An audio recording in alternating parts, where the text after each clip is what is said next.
అయితే యాక్చువల్‌గా మీరు ఇంతకుముందు విజయ్ గారిని కూడా కలవడం జరిగింది. ఆయన తలపతి విజయ్, మీరేమో పురచ్చి తలపతి విశాల్ కదా! సో, మరి అంటే ఆయన పార్టీలో అంటే ఆయన పొలిటికల్‌గా మీ సినిమా ఫీల్డ్ నుంచి వెళ్లి పొలిటికల్‌గా పెడుతున్నారు కదా! సో, ఆయన పార్టీలో జాయిన్ అయ్యే అవకాశం ఉందా? ఒకవేళ మీరు వస్తే రాజకీయాల్లోకి, లేదంటే మీరు సెపరేట్ జెండా, అజెండా లాంటివి ఏమైనా ఉంటాయా? అండి, రాజకీయం అనేది సమాజ సేవ. సమాజ సేవ వచ్చి నేను అమ్మ పేరులో ఎన్జిఓ నడిపిస్తున్నాను ఎన్నో సంవత్సరాల నుంచి. ఎంతోమంది ఎన్జిఓలు నడిపిస్తున్నాం, నా మిత్రులందరూ. మేము అందరూ కలిసి ఒకే అజెండా. తెలియని వ్యక్తులకి మంచిది చేయాలి, తెలియని ప్రజలకి వాళ్ళు కడుపు నిండా భోజనం పెట్టాలి, తెలియని కుక్క పిల్లలకి మాకు తెలియదు వాళ్ళని ఎలాగైనా కాపాడాలి. Voice for the voiceless. ఇదంతా మేము ఎన్జిఓలు చేసేది ఒకే విషయం. అదే అజెండా రాజకీయ నాయకులకు. వాళ్ళకందరికీ ఏం ఒక అజెండా, ప్రజలకి ఏం కావాలో అది చేసి పూర్తి చేయాలి.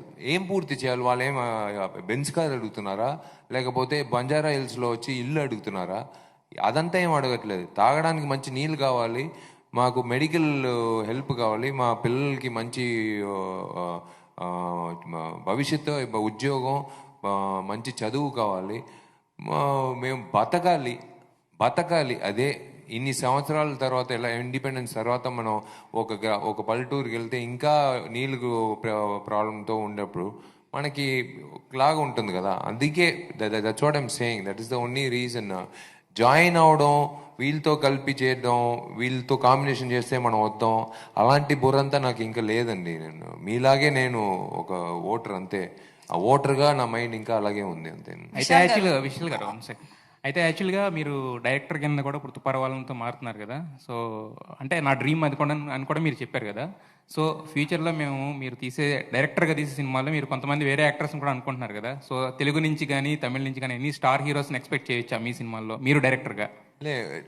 It's too early to talk about detective 2. పెద్ద బాధ్యత అది.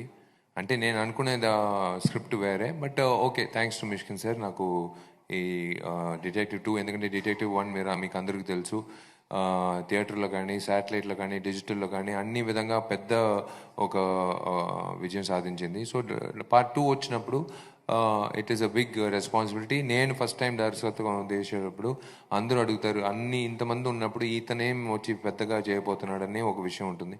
అదంతా గుర్తుపెట్టుకుని నేను చేస్తున్నాను ఇప్పుడు ఆ విషయాలు. So it is my dream come true, so I wanted to give the best for that film, and definitely ఆ సినిమాలో నేను విజయం సాధించిన తర్వాతే నాకు నచ్చిన నటుడు విజయ్. ఎప్పుడు నేను కథ రాసినప్పుడు విజయ్ నాకు గుర్తొస్తాడు, ఆయన గురించే నేను కథ రాస్తాను. ఒకరోజు నిజంగా ఫోన్ చేశాను నేను, కోవిడ్ అయిన తర్వాత. ఆయన మేనేజర్ ఫోన్ చేశాను, వెంటనే అదంతా ఆలోచన లేదు, నంబర్ ఇవ్వండి అని ఫోన్ ఎత్తి, సార్ ఇలా విజయ్ గారికి కథ చెప్పాలను. సార్ డైరెక్టర్ పంపించాను. కాదు సార్, నేనే సార్ డైరెక్టరు, విజయ్ కథ చెప్పాను. సైలెన్స్ ఉంది. సార్ నేనే సార్, విశాల్ సార్. అవును సార్, మీరు చెప్పారు కదా ఎవరు?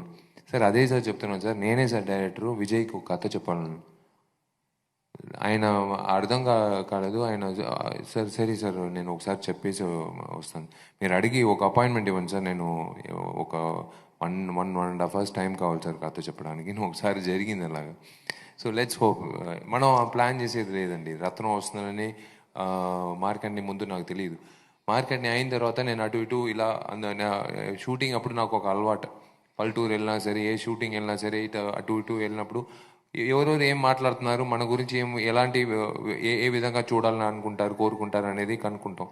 ఆ విధంగా చూసినప్పుడు చాలామంది వచ్చి విశాల్ వచ్చి పందెంకోడి బర్ని పందెంకోడి పూజ విషయాలకు కావాలి సార్ చాలామంది చెప్పారు. మా ఇంట్లో కూడా అమ్మ వచ్చి పెద్ద హరి గారి ఫ్యాన్.